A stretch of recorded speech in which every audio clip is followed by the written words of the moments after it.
Thanks ever so much, Chris. Well, I'm not going to sing to you. My repertoire at the moment for my 1-year-old daughter is Old MacDonald Had a Farm. So we won't be doing that, don't worry. But as Chris said, sort of, I just want to introduce hopefully reintroduce library resources and library staff, and kind of what we can hopefully do for you and what access you've got at the moment. So, thumbs up for people who have cameras on that you can see my screen. Excellent. Thank you very much. It's very useful to get some feedback. So, as I've sort of mentioned, refresh your memories on using some library resources. So, we did have some library sort of sessions in the IT suite with you guys last year, if you attended those. Resources that you've probably already used in your assignments or preparing for recitals and stuff. Just kind of a refresher, reminder how different things can be used and stuff, but also then looking specifically at finding resources for your next MCP2 assignment, deadline Friday 19th of March, which is creeping around rather quickly as we're in March next week. So not to panic you, but just, put it on the radar. So just the next slide is going to be sort of the refresher bit, and hopefully looking at some resources that you'll be familiar with, maybe some that are new to you. As Chris mentioned, we've got some new resources over the last year or so.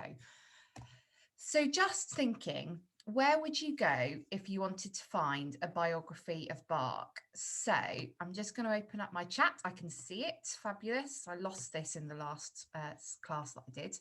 But where would you go if you wanted to find a biography of Bach, looking at these different library resources that you've got access to? Currently, where would you go, or where would you think? I know Oxford Music Online, fabulous. Got 2 Oxford Online, brilliant. Anywhere else that somebody might go to? JSTOR, brilliant. Thanks, Phil. Just give a couple of minutes to just see people's thoughts. I'm just about getting my head around running these on Zoom. Oxford, fab. Library catalogue, thank you. Definitely the catalogue for a book. So if we just click through, that's brilliant. Thank you for those contributions. These are the ones that we sort of would identify. So we said the library catalogue, obviously we've got physical print books in the library. They also will search any ebooks that we've got, and that's why ProQuest ebooks is also circled there, which is one of our ebook providers. We've increased our ebook titles by about 300% over the last year, which is quite impressive, mainly because we didn't have that many and now we've got quite a lot. So do make the most of those, particularly if you aren't in the library or you don't want to be in the building and things. They're available. Library catalogue, as said. Oxford Music Online, definitely one of the best places to go when you're starting to think about your assignment and things. And I think from so many responses, you're probably all quite confident with that, and you can go and see the biography of a composer or particular kind of period of history or instrument even. It's a brilliant resource, and it's written by experts in its field, so that's really good. RNCM Discovery, you may or may not have used so far, but it's basically doing a search of all of these other resources. So it does search Oxford Online, it searches the library catalogue, searches ProQuest, searches JSTOR, Naxos, all of these things, but just in one place. It's like the library's Google, I would suggest, that it means one search and then going out to all of the others. Somebody did mention JSTOR going to find a biography. Yep, you might be able to do that and find a particular article on a composer, but often JSTOR goes into a bit more depth in terms of maybe a particular piece for a composer, or analysis, a bit more nitty gritty, whereas the biographies. Oh, I don't want to get into the technicalities maybe of that, but just sort of, JSTOR maybe goes a bit too in depth for biographies. So just to bear that in mind. So quickly scooting on to the next slide. Where would you go if you wanted to find a journal article called Fouray's Performance, I think that's Practice, I've got my chat in the way, by F. Barry Jones. So again, out of these resources that we've got identified, where would you go? Fabulous. I've given you all a rather hint in my information on the previous slide, but JSTOR is definitely one of the places that you could go for that. And let's just click through. So yeah, I've got JSTOR. That would definitely be the easiest place to go. Again, because most of you have used JSTOR before, you're probably happy with the way that it displays and it searches. It's excellent, you know, go to that, find the resources that you're comfortable with. Discovery also does it. As I've said, it will search JSTOR, but it does search some additional journals that we also have.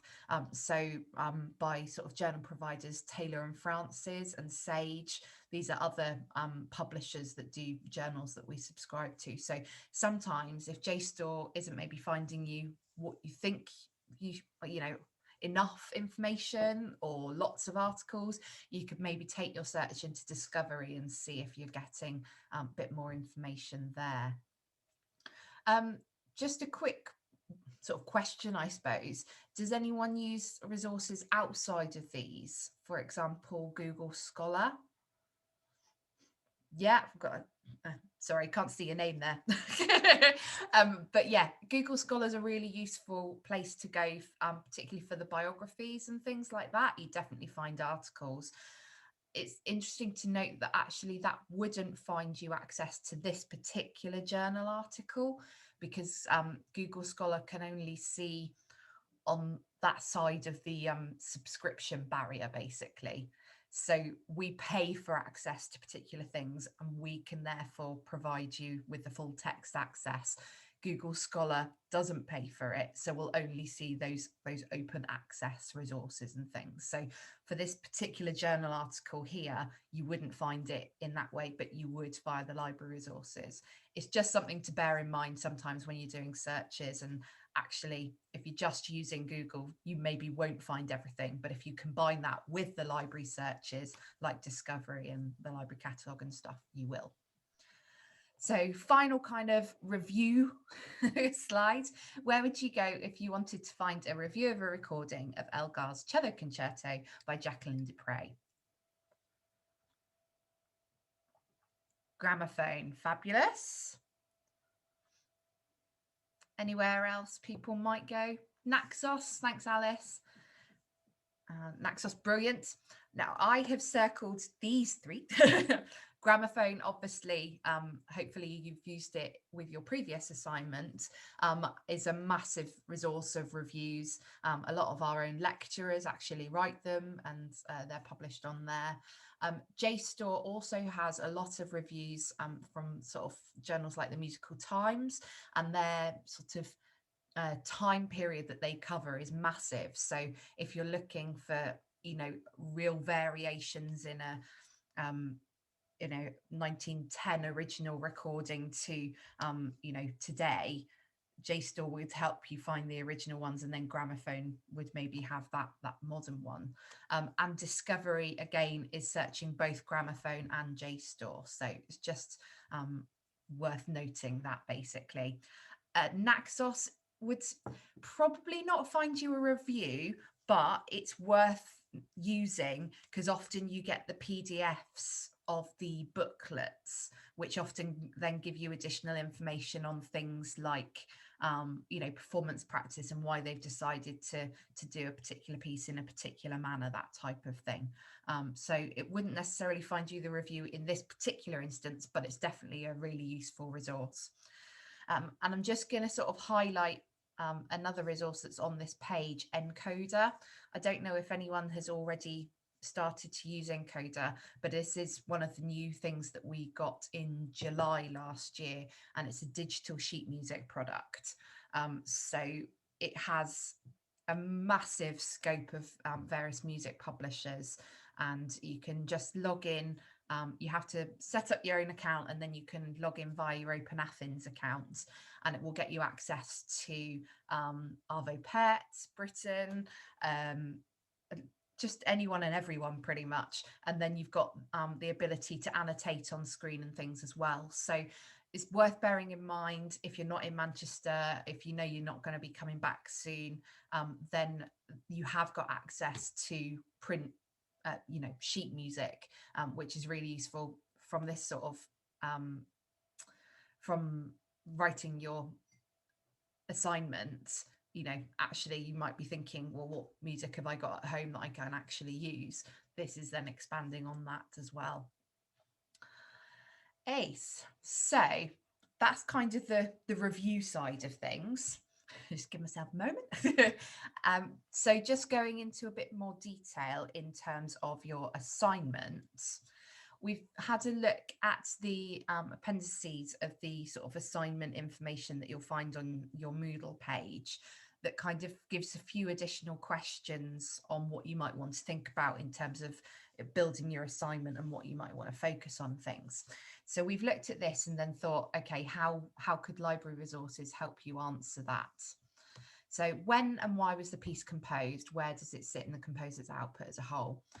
So this is where we might want to use Oxford Music Online, for example, for dating and context. So I'm just going to do, hopefully, can you still see my screen?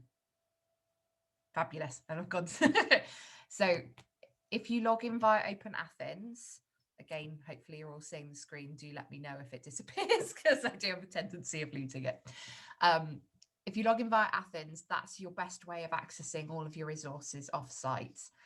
Click on Grove Music Online, and it should register that you're from the college and you're going straight in. So I'm just going to close that. And then we can do a search for composer that you're thinking about doing.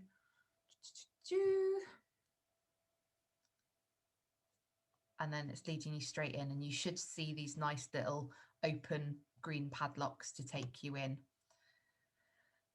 And these obviously are the biographies that we were talking about that give you the general information on the composer. I mean, there's some massive articles, so it's subdivided.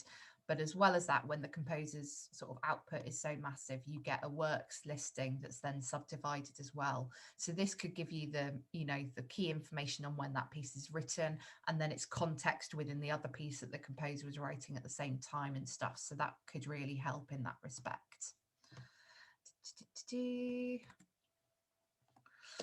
Thematic catalogues. I find myself getting into library terminology, so I will try and explain when I think I've hit terms that you may or may not understand. But it's basically like a massive listing of a composer's output. And we have big volumes of this, for example, in the library for Mozart, massive volumes explaining when everything was written and everything. But there are loads of these online as well. And there are quite a few, in fact, on Wikipedia. And I know Wikipedia is often a sort of do not go there from an academic sort of maybe perspective. But for this type of context, it can be really useful. And that's maybe where you want to sort of think about your critical sort of reading and critical judgment, you know, on who's written this, what information is it, what are they trying to suggest from that. So a thematic catalogue, you're probably safe with using that type of resource on, but, you know, consider what their message is on that side of thing as well. Accompanying documentation on the published score. Obviously, you know, the dots on the page are going to be a really key resource to you when you're doing this type of assignment, you know, when you're performing a piece, whatever you're doing. But often it comes with, you know, additional information on who they've written it for. So that can sometimes be really helpful. You know, all the variants of the score where it's been edited, and you get extra information from the editor on why they've interpreted something in a particular way. So that's always useful as well.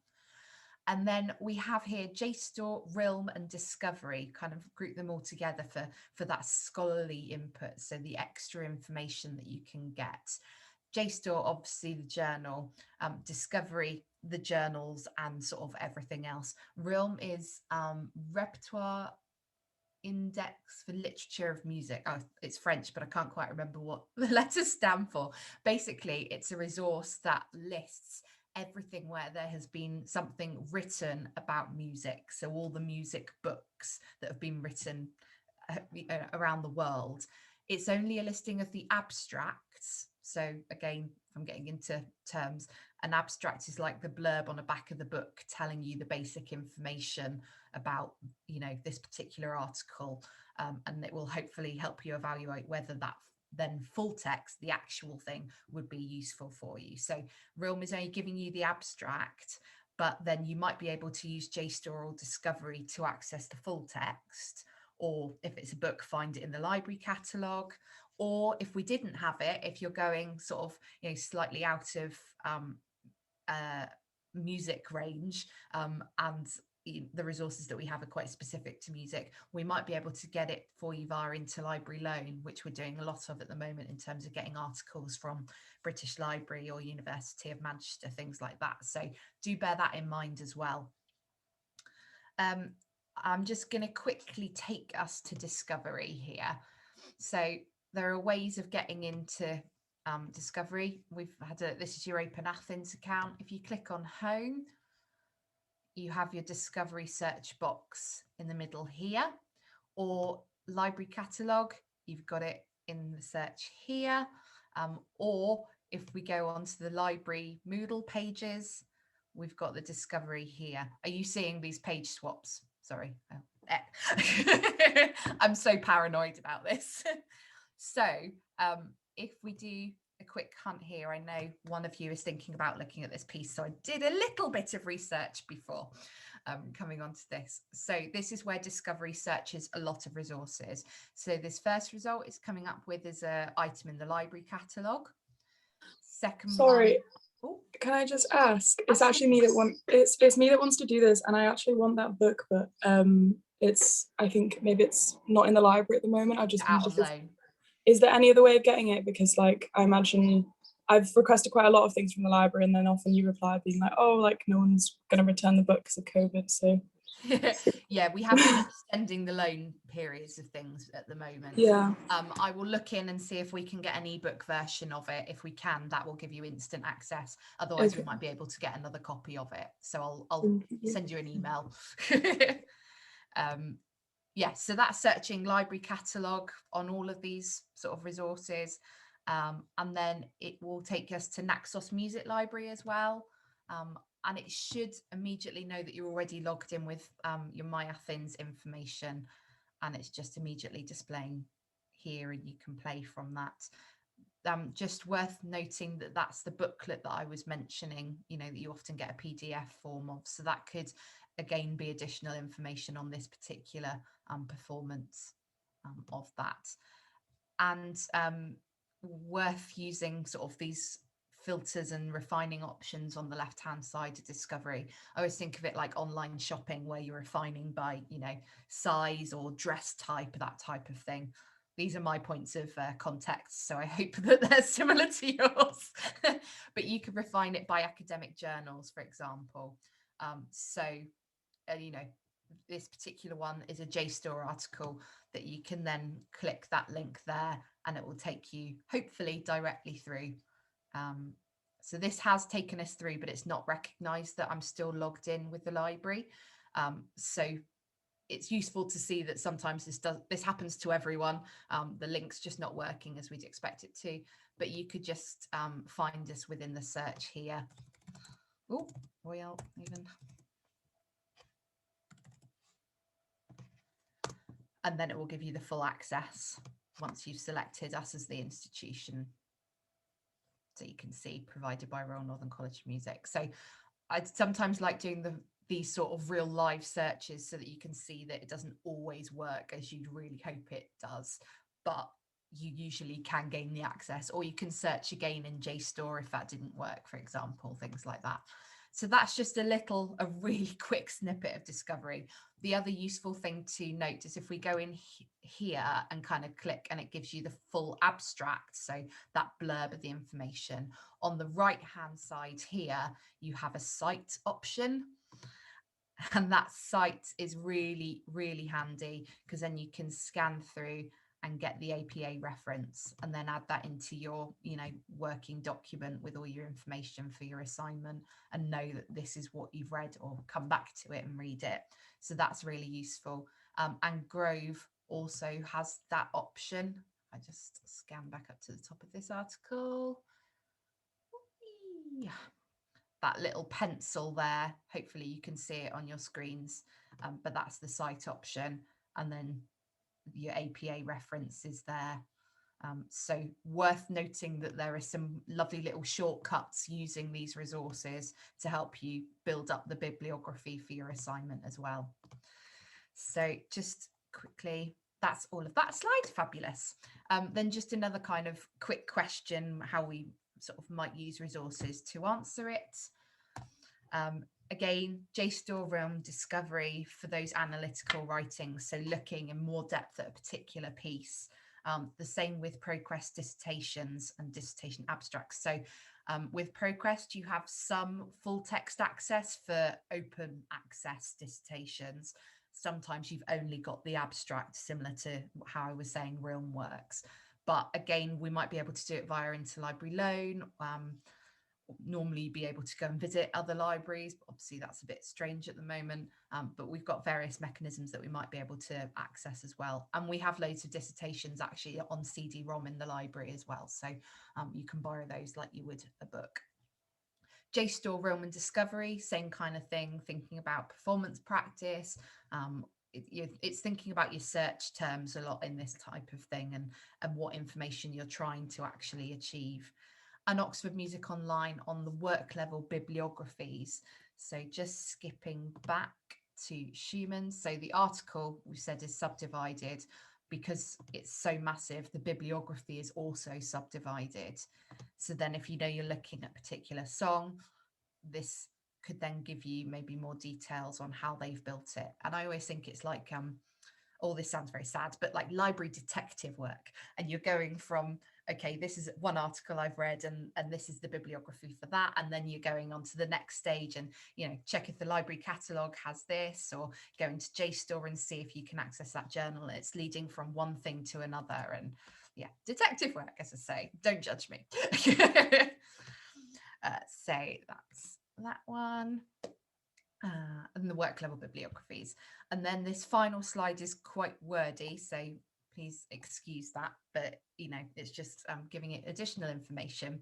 So thinking about sort of editions and maybe variant modern critical editions, things like that. So you'd find some facsimiles of manuscripts, again, massive sections in the library. I know Chris uses our Mozart section to great effect. Yeah, early printed editions, so that's where they're often going right back to the original score, and you know, effectively like a photograph of the score, and you can see exactly the handwriting that was used and written, and therefore why an edition might have interpreted you know, handwriting or things in a particular way, or whether they think that was just a typo, for want of another term. Let's have a look.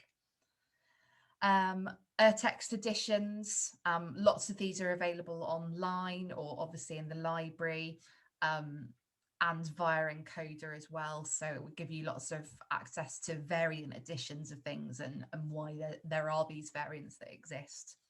There's increasing access to manuscripts, that's what I mean by MSS, and via IMSLP, which is brilliant. And, you know, as things are coming out of copyright, libraries are putting all of these resources on IMSLP and scanning them in.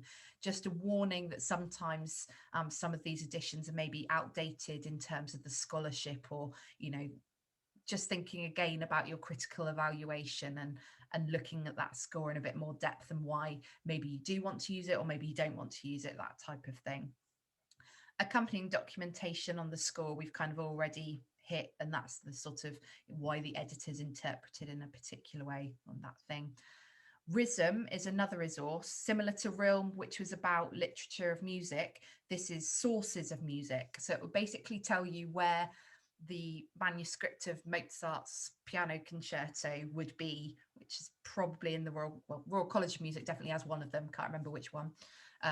So obviously at the moment that's not particularly helpful, but you know, when travel opens again, you might actually be able to go and see the original manuscript, or you can reference where it is within your assignment if that becomes relevant, that type of thing. So it's just another resource.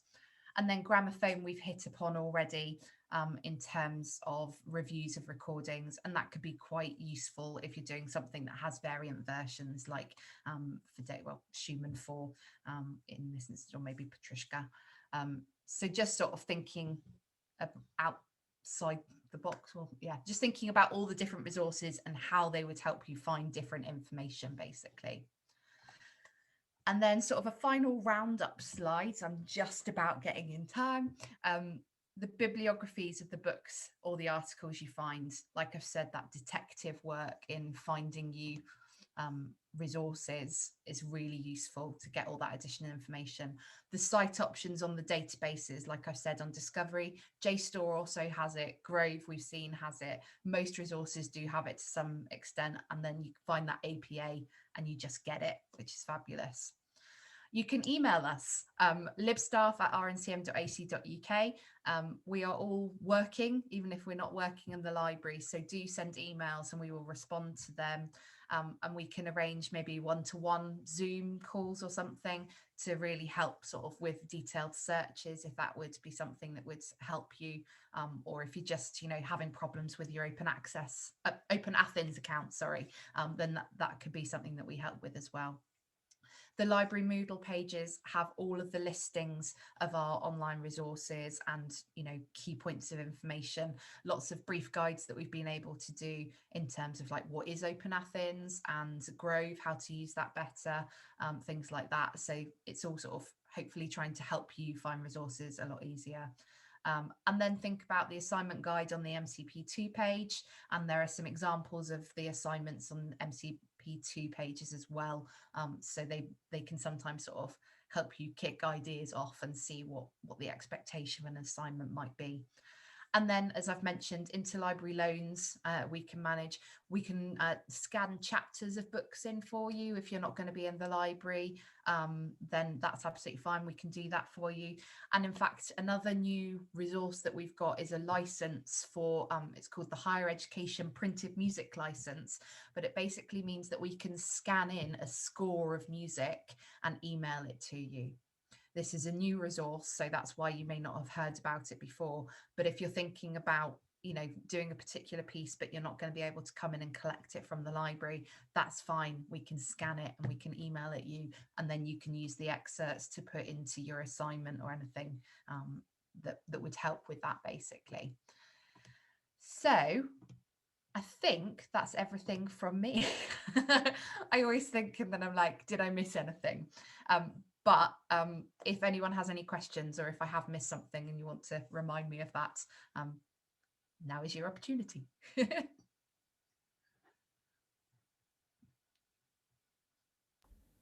Nothing. Silence. That's wonderful. Sarah, can I just ask you a couple of questions, Absolutely. please? So one thing, if I got it right, I don't know if you were just talking about interlibrary loans or things generally, but if there's a book in the library that's a hard copy, are you saying you're able to actually scan a chapter and send it to someone who's not in Manchester? Yes, absolutely. So right? We have a license similar to the sheet music one, but we have a book one as well. So we can scan in, there's a limit on that. We can scan in the chapter and send it, but it's very useful. I've also forgotten sort of accessing ebooks is also really easy from wherever you happen to be. So again, if I just do another screen share, let's escape from that. So again, you could use your My Athens. And if we go into the resources account, our main sort of ebook provider is, this is where I miss it. Yep, I'm really going to miss it here.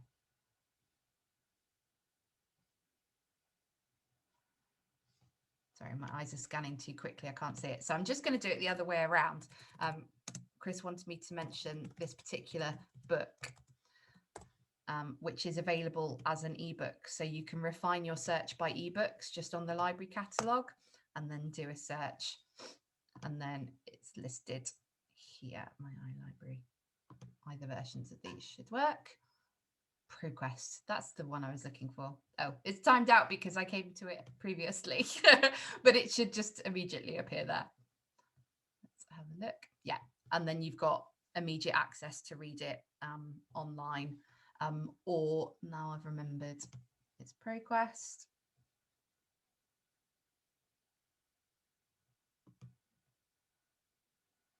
You can use your Open Athens to then access as well.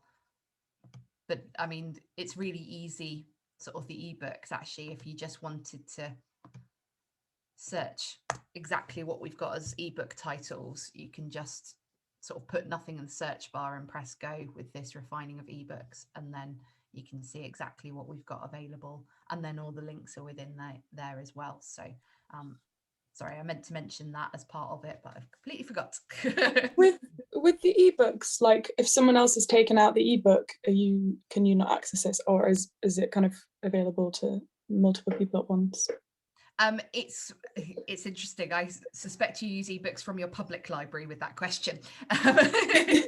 Yeah. It's not quite like it would be like you printed and then it's due back, and then it's on number of logins. So sometimes we've only got one login, so it will be locked whilst that person is reading it, but then it would be available at the same time. Other times it's unlimited access, so everyone could access that book at the same time. But no, you're not waiting in the same way as you are for the due date.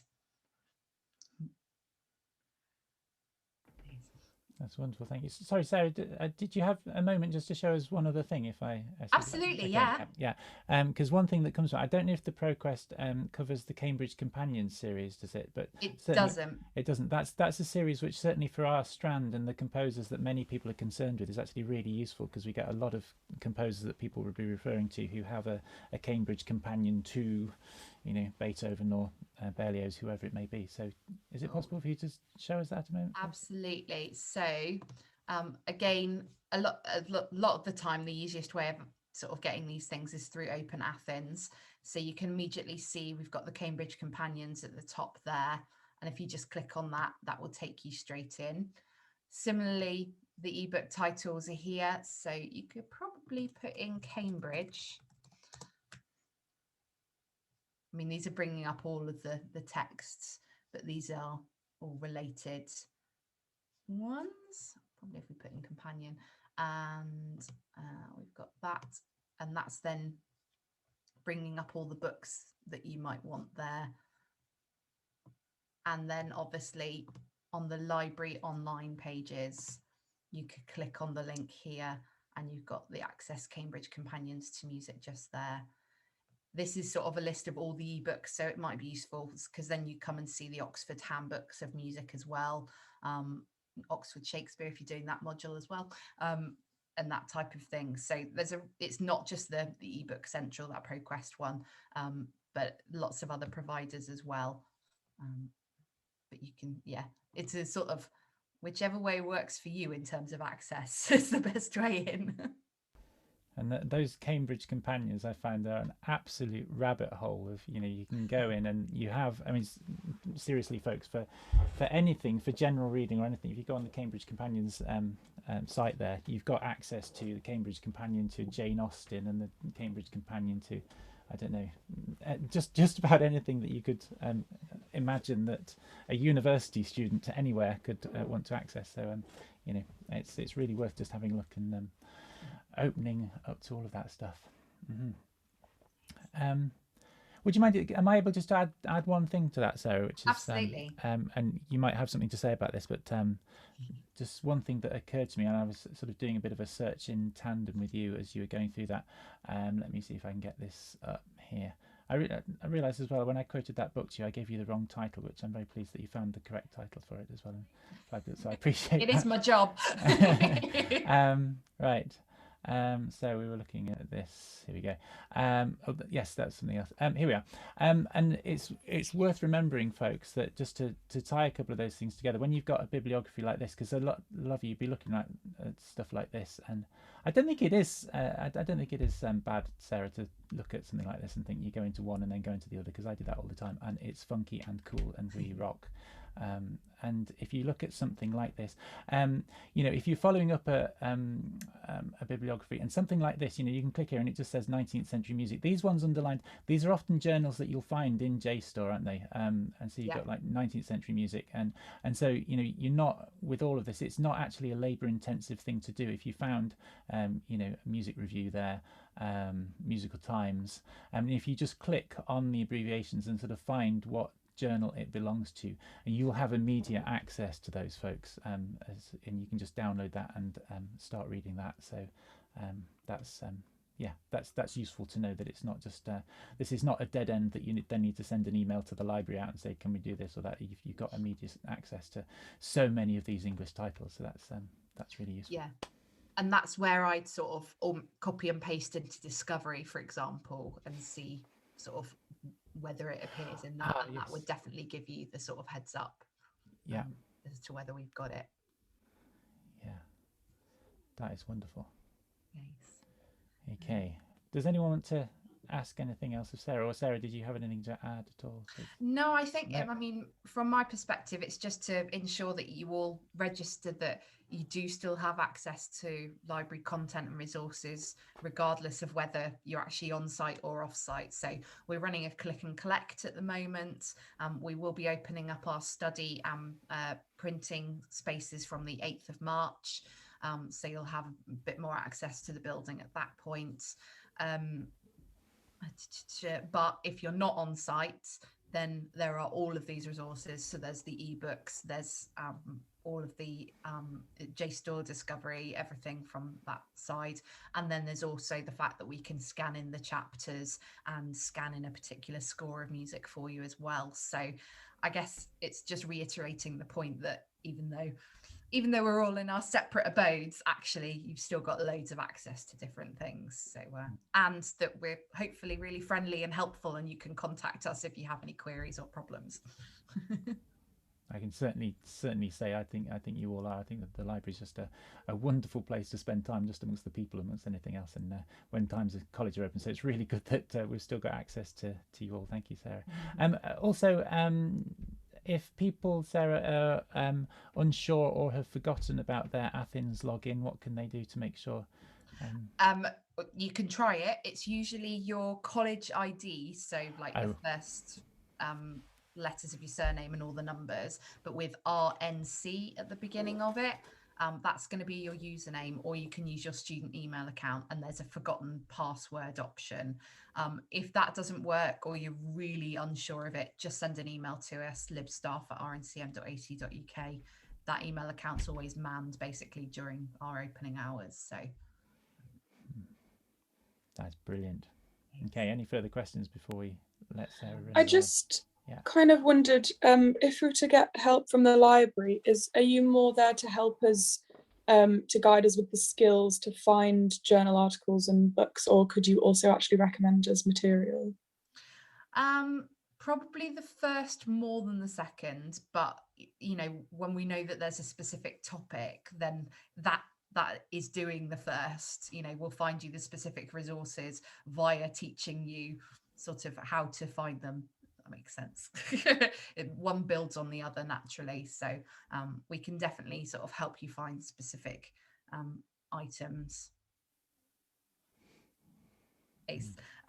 I'll leave the group now, I guess, and you can continue. Are you going to sing, Chris? Yes, I am. I'm going to sing, but only after you've gone, so you'll never know. Fabulous.